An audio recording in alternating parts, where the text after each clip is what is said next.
광복 74주년을 맞이하고 있습니다. 광복이라는 말, 이 말은 빛을 되찾다 하는 의미예요.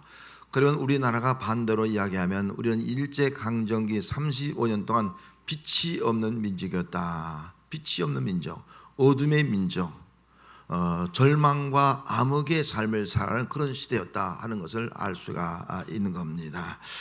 1895년 강화도 사건을 계기로 해서 일본의 간섭을 받기 시작을 했고, 또 청일전쟁, 러일전쟁이 일본이 승리함으로 말미암아 1910년 8월 29일 날 우리가 일제에 합방이 되고 말았습니다. 그때부터 우리는 정치적으로는 우리의 주권을 상실하는 거예요. 우리나라에 왕이 없는 거예요. 주권자가 없는 거예요. 일본이 우리나라의 주인이 된 거예요. 그 식민지 아래에서 탄압을 받게 되었습니다. 자유와 일권을 다 잃어버리게 되었고, 또 심지어는 언어, 문자, 이름까지도 바꿔가면서 문화적 침략과 찬탈을 당하는 그런 삶을 살게 되었습니다. 암흑입니다. 종교적으로 보래도 천황을 숭배하라는 거예요.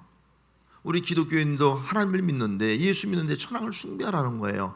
그것을 거부합니다. 예수 믿는 사람이 어떻게 사람을 숭배할 수 있겠습니까? 그것 때문에 옥고를 치료하고 또 순교를 당하는 그런 종교적으로 암흑의 시대를 맞이하고 있고요. 그 일 때문에 지금도 우리 기독교인들 가운데서 그 천황에 숭배했다는 그 죄책감 때문에 회개하는 사람이 있지 않습니까? 이런 아픔을 가지고 있는 그런 시대가 종교적으로도 영적 암흑의 시대였다 하는 겁니다. 뿐만 아니라 우리 서민들, 백성들이 어떻습니까? 여성들은 위안부로 팔려가서 정말 그 모든 순결과 젊음을 다 빼앗겨버리고, 지금도 이 문제가 해결도 안 되어서 정말 90이 훨씬 넘은 노인들이 고통을 당하면서 일본의 사과를 요청하고 있는 그런 현실을 우리가 맞이하고 있고요. 청년들은 강제징용으로 전쟁의 희생양이 되어버린 그런 모습을 우리가 겪고 있습니다. 자, 일제강점기 이 35년을 우리가 생각하면 그 시대는 암흑의 시대였어요. 정말 어둠의 절망의 시대였어요. 우리가 나름대로 해방하기 위해서 정말 광복을 위해서 지하운동을 맹렬히 베풀었고, 또 광복군 등을 조직해서 정말 나름대로 독립을 해보려고 애를 쓰고 몸부림쳤지만은, 사실 우리 민족에게는 이런 빛이 다가오는 세상은, 또 어떻게 보면 소망이 우리에게 다가오는 것은 아주 막연한 그런 시대였습니다. 소망이 없는 시대, 이것이 바로 일제강점기의 모습이었습니다. 물론 거기에는 그래도 미래의 희망과 소망을 가지고 몸부림치는 사람들이 있었습니다. 하지만 우리 민족 스스로가 이 어둠과 이 압제 가운데서 스스로 해방할 수 없는 그런 절망적인 시대였다 하는 겁니다. 1945년 히로시마 또 나가사키에 떨어진 원자 폭탄으로 인해서 그들이 항복함으로 우리가 해방을 맞이하게 되었던 것입니다. 오늘 본문에 나오는 로마 교회 성도들도 환란으로 인해서 로마의 황제의 압제로 인해서 정말 어둠의 삶을 살아가고 있는 그런 현실을 보여주고 있는 겁니다. 오늘 이 본문은 네로 황제 박해 시대의 성도들을 위해서 쓰여진 겁니다. 네로가 황제가 된 다음에 그 법령을 공포합니다. 황제를 숭배하라는 거예요. 황제 숭배. 여러분, 기독교인들, 예수 믿는 사람들이 어떻게 황제를 숭배할 수 있겠습니까? 그건 우상이 아니겠습니까? 목이 칼이 와도 숭배할 수가 없는 거예요. 자, 황제 숭배를 거부하는 백성들을 로마 시민들이죠. 그 당시에 로마 시민들은 황제의 뇌는 가시 같은 존재예요. 감히 누가 황제의 명령을 거역한 거예요? 황제를 숭배하지, 황제 숭배를 하고 하나님을 믿는다? 이건 황제에게는 이건 눈의 가시였고, 이건 황제의 어떤 것을 거역하는 그런 아주 반동 그런 분자였습니다. 그래서 그들을 박해하기 시작하는 거예요. 그런데 기독교인들이 증가하는 거예요. 점점 로마에 기독교인들이 많아지는 거예요. 이걸 어떻게 하면 해결할 수 있을까? 그런 사에 로마의 그 대화재 사건이 발생을 하게 됩니다. AD 63년 7월 18일 로마시에 화재가 발생했고, 로마시의 3분의 2가 거의 다 불타버리고 말았습니다. 이것이 네로 황제에게는 기회가 된 거예요. 누가 로마 시리시를 불태우느냐? 이거 기독교인들이 한 일이다. 기독교인들이 다 뒤집어 씌워서 그로 인해서 기독교인을 더 박해하기 시작합니다. 기독교인을 박해하면서 기독교인들에게 심지어는 로마 원형극장이죠. 콜로세움에 수많은 사람들이 모여놓고 그것도 기독교인들이 사자나 맹수에 파괴되어 있는 거예요. 거기 온몸에 불을 질러서 불태우는 거예요. 고통당하게 하는 거예요. 십자가 처형하는 거예요. 그 당시에 로마 성도들은 이 로마 황제의 압제 가운데서 벗어날 수가 없는 겁니다. 이 환란에서 벗어날 수가 없는 거예요. 몸부림치면서 벗어날 수 없는 거예요. 벗어날 수 있는 길은 단 한 가지, 황제 숭배하는 거예요. 신앙을 버리는 거예요. 그 길 외에는 벗어날 수가 없는 그런 삶을 살아갔습니다. 많은 성도들이 지하 동굴에 숨어들어서 믿음을 지키면서 살아갔지만 그들의 신앙은 어둠이었고 암흑이었고 미래에 대한 소망이 없는 가운데서 신앙생활을 하고 있었습니다. 자, 이렇게 박해와 환란에서 벗어날 수 없는 사람들이 어떻게 소망을 가질 수 있겠습니까? 어떻게 소망 중에 즐거워할 수 있겠습니까? 즐거워할 수가 없는 겁니다. 그러므로 이런 소망이 없이 신앙생활을 할 수밖에 없는 그런 성도들에게 이런 박해 가운데서 말로 다 할 수 없는 영적 암흑 가운데 허덕이는 그 로마 교회 교인들에게 사도 바울이 주신 말씀이 소망을 가지라는 거예요. 환난 가운데 소망을 가지라. 어두운 가운데 소망을 가지라. 빛이 없는 가운데서 정말 빛이 되신 그 예수께 소망을 가지라 말씀을 권면하고 있는 겁니다. 12절 말씀에 보면은 소망 중에 즐거워하며 환난 중에 자으며 기도에 항상 있으며 성도에 쓸 것을 궁구하며 손 대접하기를 힘쓰라. 이게 소망 중에 즐거워하라. 소망 중에 즐거워하라. 어떻게 이 환난 가운데서 소망 중에 즐거워할 수 있겠느냐? 여기 소망이라는 말은 그 헬라어로 엘피라는 말인데 일시적으로 좋아지는 현상이 아니라 확실한 소망, 확실한 소망을 의미하는 그런 시비적 개념을 담고 있는 그런 단어입니다. 그저 환난을 하고 있는데 일시적으로 환경적으로 잠시 좋아지는 것을 의미하는 것이 아니라 뭔가 확실한 소망을 붙잡아라, 그런 의미를 가지고 있는 단어입니다. 이게 즐거워하라, 이 즐거워하는 단어도요, 현실적인 즐거움보다는 종말론적인 즐거움이에요. 장차 나에게는 이 환난과 고통 가운데서 장차 종말론적으로 미래적으로 기쁨의 시대가 올 것이다, 즐거운 날이 올 것이다 라고 하는 그런 의미를 가지고 있는 단어입니다. 죄의 형도를 가지고 있는, 죄의 형도 안에 있는 인간은 절대로 참된 소망을 가지고 소망 가운데 즐거워할 수가 없는 겁니다. 이걸 다르게 말하면 죄 가운데 구원받았지 할지라도 로마의 압제 가운데서 지금 환난 가운데 고통을 하고 있는 성도들은 참된 소망을 가지고 즐거워할 수 있는 그런 삶을 살 수가 없는 그런 상황에 놓여 있었습니다. 그런 가운데서 이 메시지를 주는 것은 예수 그리스도만이 우리에게 참된 그런 소망의 즐거움을 줄 수 있는 분이다 하는 것을 지금 말씀해 주고 있는 겁니다. 소망 중에 즐거워할 수 있는 것은 확실한 소망이신 예수 그리스도를 붙잡을 때 그 예수 그리스도를 통해서 우리가 소망 뒤에 즐거워할 수가 있다. 골로새서 1장 27절 말씀에 하나님이 그들로 하여금 이 비밀의 영광이 이방인 가운데 얼마나 풍성한지를 알게 하려 하심이라. 이 비밀은 너희 안에 계신 그리스도시니 곧 영광의 소망이라. 이방인 가운데 비밀이 있는 거예요. 그 비밀을 알려주는 거예요. 그 비밀이 뭐냐? 우리 마음속에 있는 그리스도요, 이 그리스도가 영광의 소망이다. 예수님이 소망이라는 거예요. 그리스도가 우리의 소망이라는 거예요. 지금 환난과 박해 가운데서 고통당하는 성도들에게 예수 그리스도가, 너희 마음속에 있는 예수 그리스도가 영광의 소망이다. 그 소망을 가질 때만이 우리가 소망 가운데 즐거워할 수가 있다 말씀하고 있습니다. 그렇습니다. 예수 그리스도는 구원의 소망입니다. 예수 그리스도는 부활의 소망입니다. 예수 그리스도는 영원한 천국의 소망이십니다. 그런데 예수 그리스도가 우리 안에 있는 거예요. 그 당시에 로마 교회 성도들, 예수 믿는 성도들이 있는 거예요. 내 안에 있는 예수 그리스도를 내가 꽉 붙잡으면 그 예수 그리스도가 영광의 소망이 되어서 그 예수 그리스도 때문에 이 환난과 이 박해 가운데서도 우리는 소망 가운데 즐거워할 수가 있다라고 말씀을 하셨습니다. 이 말씀을 드리는 성도들은 이 환난 가운데서, 이 고통 가운데, 이 어둠 가운데, 빛이 없는 가운데서 확신한 거예요. 내 속에 누가 있다는 거예요? 예수님이 계시구나. 예수님이 나에게 영광의 소망이구나. 영광의 소망을 붙들으니까 이 환난 가운데, 이 고통 가운데, 이 어둠 가운데서도 소망에 즐거워하는 삶을 살아가는 그런 놀라운 역사가 나타나게 되었습니다.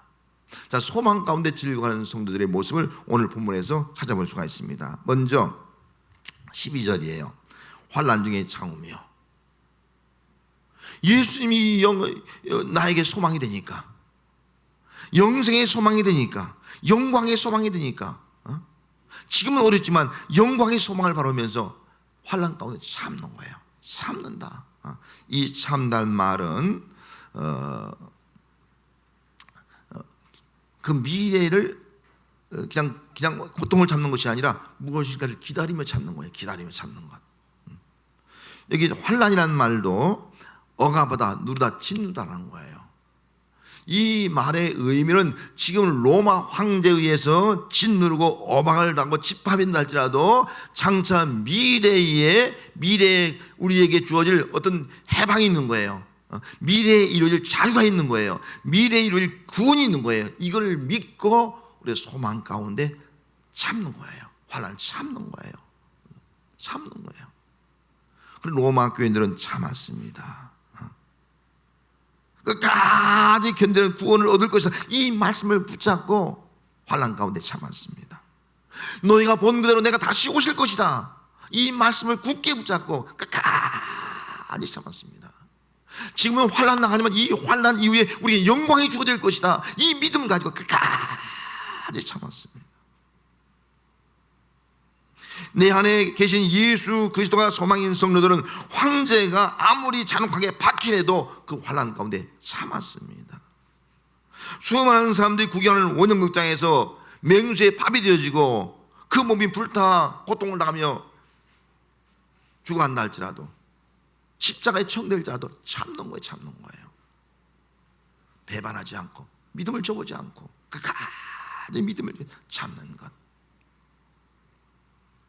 소망 중에 즐거워하며 그 어떤 환난이 닥쳐도 두려워하지 않고 참음으로 진정 믿음의 승리를 이루게 되었습니다. 만약 로마 교인들이 참지 못했다면, 믿음을 지키지 못했다면 로마의 복음화는 이루어지지 않았을 것입니다. 끝까지 참는 것, 이것이 바로 소망 중에 즐거운 자의 모습이다 하는 겁니다. 자, 두 번째 모습은 12절 말씀에 이어서 기도에 항상 힘쓰며. 소망 중에 즐거워하는 삶은 항상 기도하기를 힘쓴다는 거예요. 로마 교인들이 환난을 참을 수 있던 이유가 뭐예요? 기도 때문인 거예요. 정말 견딜 수 없는 거예요. 그 고통을 이겨나갈 수가 없는 거예요. 불안한 거, 두려운 거예요. 언제 내가 죽을지도 모르는 거예요. 그런데 늘 기도하는 거예요. 기도하니까 참을 수 있고, 기도하니까 그 환난을 이겨나갈 수 있게 되더라 하는 겁니다. 환난은 하나님께 기도하게 만드는 하나님의 선하신 뜻이 있습니다. 만약 환난을 당하지 않으면 로마 교회는요 번성하지 않았을 거예요. 로마가 복음화되지 않았을 거예요. 왜? 기도하지 않으니까. 뭐 배부르고 따뜻하고 부족한 것이 없는데 왜 기도하겠습니까? 로마 교인들이 기도하지 않았을 거예요. 그런데 환난이 오는 거예요. 박해가 오는 거예요. 하나님 앞에 몸짓 기도하는 거예요. 기도하니까 그 기도 가운데 하나님이 역사하는 거예요. 그 기도 가운데 환난을 극복하고 로마가 복음화되기 시작하는 거예요. 그러면 그들이 어떻게 기도했습니까? 기도할 때 내용을 보면은, 먼저 14절 말씀에 보면은 그들이 기도하는데 먼저 너희를, 14절, 너희를 박해한 자를 축복하라. 축복하고 저주하지 말라. 기도할 때 박해한 자를 기도하라는 거예요. 로마 황제를 위해서 기도하라는 거예요. 이건 미친 짓이 아니에요? 나를 붙잡아가는 로마 군병들을 위해서 기도하라는 거예요. 축복하라는 거예요. 우리 인간적으로 상상할 수 없는 거예요. 저주에 마땅하죠. 욕을 해야 마땅하죠. 근데 기도한 하나님, 이 지도자 축복해 주세요. 이 군병들 아무것도 모르고 우리를 하는 저 병사들 축복해 주세요. 축복 기도하는 거예요. 여러분, 축복할 때 그 축복이 임해서 그 로마의 지도자들이, 로마의 우정들이 나중에 다 변화되는 역사가 나타나게 된 줄 믿습니다. 축복하며 기도하는 거예요. 두 번째 기도하는 모습이 어떤 기도예요? 16절 말씀에 가서 보면 서로 마음을 같이 하여 높은 데에 마음을 두지 말고, 그렇게 말씀하죠. 하나님, 서로 마음을 같이 해달라고. 환난 당하고 있는 성도들, 때로는 어떤 사람은 배반하는 사람도 있어요. 고발하는 사람이 있다고. 저 사람 예수 믿는 사람이라고. 서로 마음이 하나가 되지 않고 분쟁하고 싸우면요, 서로 공멸하고 마는 것이 아니겠습니까? 로마 교회가 무너지는 것이 아니에요. 그렇게 기도합니다. 하나님, 우리 모든 로마 교회 성도들이 서로 한 마음이 되게 하옵소서. 한 마음이 되게 달라는 거예요. 하나가 되어 똘똘 뭉쳐서 말이죠, 이 어려운 고난을, 이 환난을, 이 박해를 견디게 달라고, 하나가 되려고 기도하는 거예요. 하나가 되면 이길 수가 있는 거예요. 우리나라가 어려움 당해도요, 하나가 되면 이길 수가 있는 거예요. 근데 하나가 되지 못하고 다 따로 따면요, 이 국난을 극복하기 어려운 것이 아니겠습니까? 하나가 되려고 지금 기도하고 있는 거예요. 또 한 가지 기도는요, 17절이에요. 아무에게도 악을 악으로 갚지 말고 모든 사람 앞에 선한 일을 도모하라. 마지막 절에는요, 선으로 악을 이기라 기도하는 거예요. 하나님, 아무리 악이 있다 할지라도 우리는 악을 악으로 갚지 않겠습니다. 선으로 이기게 하느라. 선한 것이 반드시 승리하게 될 줄 믿습니다. 이 믿음과 기도하는 거예요. 여러분, 악이 이깁니까? 선이 이깁니까?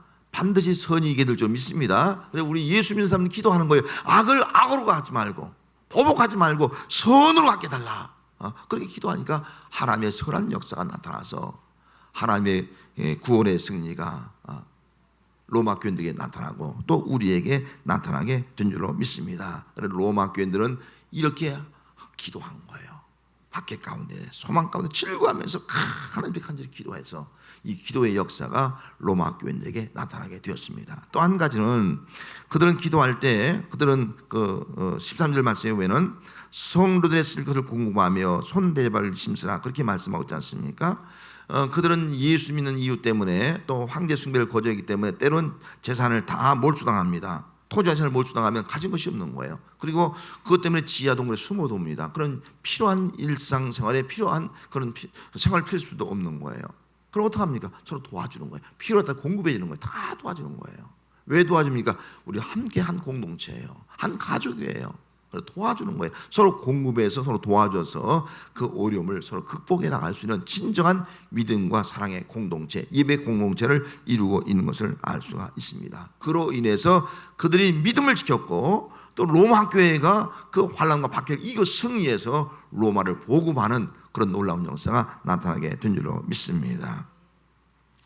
로마 교회는 로마 황제의 박해로 말미암아 말로 다 할 수 없는 그런 환난과 고통을 당했지만 로마 교인들의 신앙은 오히려 소망 가운데 즐거워하더라. 소망 가운데 즐거워하더라. 이게 믿음이에요. 환난을 참으며 항상 기도에 힘쓰면서 성도의 쓸 것을 공부하면서 박해와 환난을 믿음을 지키며 예배의 공동체를 이루었더니 결국은 하나님의 승리가 나타나게 되었고 원수들이 오히려 다 회개하고 돌아오게 되었고 로마가 복음화되는 역사가 나타나게 된 줄로 믿습니다. 성도 여러분, 오늘 우리가 신앙생활하면서 내가 어떤 존재인가, 하나님이 내게 해주신 일이 무엇인가, 우리가 이거를 좀 알아야 합니다. 우리는 이방인이요 죄로 말미암아 죽을 수밖에 없는 소망이 없는 자들이었습니다. 에베소 2장 12절에 보면 우리의 옛 모습을 이렇게 말씀하고 있습니다. 그때 너희는 그리스도 밖에 있었고, 예수 믿기 전에예요. 예수 믿기 전에는 그리스도 밖에 있었고 이스라엘 나라 밖의 사람이라 약속의 언약들에 대한 외인이요 세상에서는 소망이 없고 하나님이 없는 자이다. 이게 우리의 모습이에요. 예수 믿기 전에 우리의 모습은 어떤 사람이냐? 다 죄인이고 멸망을 당할 사람이고 약속이 없는 사람이고 하나님이 없는 사람이고 세상에 소망이 없는 자가 바로 우리의 모습이었다는 겁니다. 자, 소망이 없는 모습을 가지고 살아가는 우리를 위해서 하나님이 우리에게 누굴 준 거예요? 예수 그리스도를 보내준 거예요. 예수님이 이 땅에 소망하러 온 거예요. 예수님은 어둠의 세상에 빛으로 온 거예요. 예수님이 이 땅에 오셔서 십자가에 죽으시고 부활하심으로 말미암아 우리에게 참 소망이 되어 주신 거예요. 그래서 베드로전서 1장 3절 말씀에 이렇게 말합니다. 우리 주 예수 그리스도의 아버지 하나님을 찬송하리로다. 그의 많으신 긍휼대로 예수 그리스도를 죽은 자 가운데서 부활하게 하심으로 말미암아 우리를 거듭나게 하사 산 소망이 있게 하셨느니라. 할렐루야. 예수님이 죽으심과 부활로 말미암아 예수 믿는 우리가 거듭나서 우리 모든 성도들은 이제 어떤 사람이에요? 산 소망이 있는 존재가 되었다. 나는 산 소망이 있는 존재가 되었다 하는 거예요. 죽은 자 가운데 부활하신 예수님은 모든 사람의 산 소망이에요. 우리를 죽은 자 가운데 부활하게 하시는 우리의 산 소망이에요. 썩지 않고 더럽지 않고 쇠하지 않은 영원한 기업을 있게 하는 산 소망이시에요. 환난 중에 하나님의 능력을 보호하시며 영생과 천국을 주시는 그런 산 소망이에요. 여러분, 나는 누굽니까? 나의 정체성은 무엇입니까? 나는 소망 가운데 즐거워하는 자인 줄 믿습니다. 이게 우리 모습이에요. 나는 누구라고요? 소망 가운데 즐거워하는 자예요. 왜? 내 속에 예수님이 있기 때문에. 영생의 영광의 예수님이 계시기 때문에. 영광의 예수님을 소망을 가진 자는 누구냐? 소망 가운데 즐거워하는 자예요. 환난이 있고 어둠이 있고 고난이 있고 아무런 희망이 없나 할지라도, 인간적으로 아무런 희망이 없나 할지라도 나는 소망이 있어요. 예수가 소망이에요. 소망 가운데 즐거운 자가 누구라고요? 납니다. 여러분, 예수 믿습니까? 구원받았습니까? 예수님이 내 마음속에 계십니까? 예수님이 내 마음속에 계신 성도는요, 확신을 가져야 됩니다. 나는 소망 가운데 즐거운 자다. 어떤 죽음이 오고 어떤 고난이 오고 어떤 고통이 오고 어떤 박해가 오고 어떤 어둠의 속이 있고 나에게 아무런 희망의 그릇이 하나도 없다 할지라도 예수님이 계시기 때문에, 예수 그리스도 안에서 나는 소망적인 즐거워하는 자다. 이런 이 믿음을 가지고 살아가는 성도가 되시길 바랍니다. 장성 95장에 보면은 나의 기쁨 나의 소망 되시며, 예수님이 나의 기쁨 나의 소망 되신다는 거예요. 나의 생명 되신 주, 나의 생명과 나의 참 소망은 오직 주 예수뿐일세. 마지막 후렴이에요. 나의 소망은 오직 예수님밖에 없다는 거예요. 나의 생명도 예수님밖에 없다는 거예요. 나의 기쁨도 예수님밖에 없다는 거예요. 이것이 바로 우리들의 찬양이 되어야 할 줄로 믿습니다. 일본 아베 총리가 우리나라를 백사국가에서 제외를 시켰습니다. 일본의 수입에 의지하는 국내 기업들은 일본의 경제 보복으로 인해서 지금 심각한 피해를 우려하고 있습니다. 신문 기사에 이런 실 내용이에요. 일본 수출 규제 3, 4개월 후 상당히 힘들 것, 내년은 큰 위기, 이런 기사예요. 1. 백색 국가 한국 제외, 산업도시 대구, 울산 등 기업들 위기감 팽배. 한 백색 국가 제외 공포에도 여야 정부 대응 놓고 옥신각신 서로 싸우고 있다는 겁니다. 우리나라 여러 기관과 단체들은 일본의 경제 보복 조치에 규탄대를 열고 있습니다. 그리고 일본 경제 보복 철회 요구를 하는 결의문도 발표를 하고 있습니다. 이것이 지금 우리나라의 현실입니다. 우리나라는 지금 경제 위기 때문에 우리가 다 알다시피 중소기업이라든지 소상공인들이 기업이 문 닫고 가게들이 문 닫고 폐업을 하고, 이것이 점점 많아지는 그런 시대에 일본의 경제 보복으로 인해서 우리는 엎친 데 덮친 격으로 더 큰 경제적 어둠과 암울함을 맞이하는 그런 시대를 우리가 당하고 있습니다. 우리나라의 미래가 어둡고 참담하고 암울하며 소망이 보이지 않는 그런 시대를 우리가 지금 맞이하고 있는 겁니다. 이런 시대에 우리에게 필요한 것이 있습니다. 바로 소망입니다. 소망이 즐거워하는 겁니다. 문재인 대통령께서 이렇게 말씀했습니다. 일본 경제 전쟁 맞서 8.15 광복절 제2의 경제 독립선언, 이걸 공포했습니다. 이런 광복절의 의미가 뭐예요? 일제 강점기의 그 어둠에서 빛을 되찾는 거예요.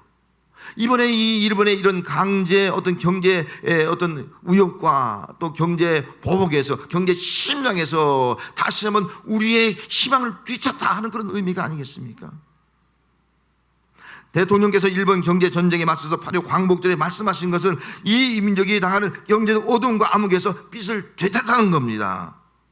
경제 침략과 어복에서 벗어나서 진정한 우리나라의 자유와 독립과 또 승리의 기쁨을 함께 누리자, 지금 외치고 있는 것이 아니겠습니까? 이런 누가 이 민족의 어두운 현실과 불안해서 제2의 광복, 빛을 되찾고 제2의 독립선언 누가 할 수 있겠습니까? 누가 할 수 있겠어요? 저는 확신합니다. 소망 중에 즐거워하는 삶만 할 수가 있습니다. 어떤 어려움을 당해도 우리는 소망이 있어. 영광의 소망이 있어. 그 소망을 가지고 즐거워하는 사람만이 이 일을 이뤄나갈 수 있는 겁니다. 그 사람이 누구예요? 우리 기독교인입니다. 기독교인들.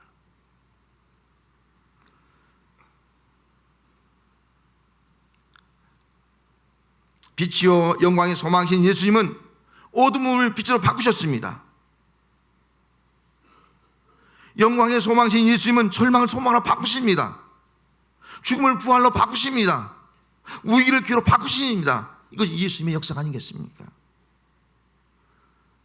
성도 여러분, 지금 우리나라가 환난을 당하고 성도들이 환난을 당한다 할지라도 우리는 어떤 어려움 가운데서, 어떤 어둠 가운데서도, 어떤 암울한 환경 가운데서도 소망 가운데 즐거운 성도가 되시기를 바랍니다. 소망 가운데 즐거운 성도는 첫째는요, 참는 겁니다. 참는 거예요. 환난을 참으며, 로마 교인들이 한 오늘 성경 말씀, 우리 참아야 돼요. 감정으로 대응해서 안 됩니다. 참아야 돼요. 미래의 영광을 바로 참는 거예요. 두 번째, 기도하는 거예요. 힘써 기도하는 거예요. 나라와 민족을 위해서 기도하는 거예요. 우정자를 위해서 기도하는 거예요. 축복하며 기도하는 거예요. 민족이 하나가 되기를 위해서 기도하는 거예요. 기도하면 하나님이 역사합니다. 하나님의 승리를 믿고 기도하는 거예요. 이게 우리가 할 일이에요. 또 한 가지는 쓸 것을 공급해 주는 거예요. 지난번 신문에 보니까 일본에 수출하는 품목들 중소기업에서 만들고 그럼 대기업에서 받아주고 서로 공급해 주는 거예요. 그럴 때만이 이제 기술적으로 독립해 나갈 수 있다. 그렇게 이야기하는 것을 들었습니다. 서로 대기업과 중소기업이 서로 쓸 것을 공급해 주는 거예요. 보장해 주면서. 그래서 이 어려운 국난을 타개하자 하는 그런 경제 전문가의 말을 들었습니다. 초대교회 성도는 쓸 것을 서로 공급해 주면서 그 위기를 극복해 나갔듯이 우리들도 서로의 쓸 것을 공급해 줄 수 있는 그런 마음들이 우리에게 필요하다 하는 것을 알 수가 있습니다. 이런 마음을 통해서 이 국가의 위기와 국난을 극복해 나가고 승리하는 삶이 우리의 삶이 되어야 할 줄로 믿습니다. 광복 74주년을 맞이해서 다시 한번 빛을 되찾는 나라가 되도록 소망 가운데 즐거워하면서 환난 위에 참으면서 더욱 기도에 힘쓰면서 선으로 악을 이겨나가는 성도, 이 나라와 민족이 되어야 할 줄로 믿습니다. 기도하겠습니다.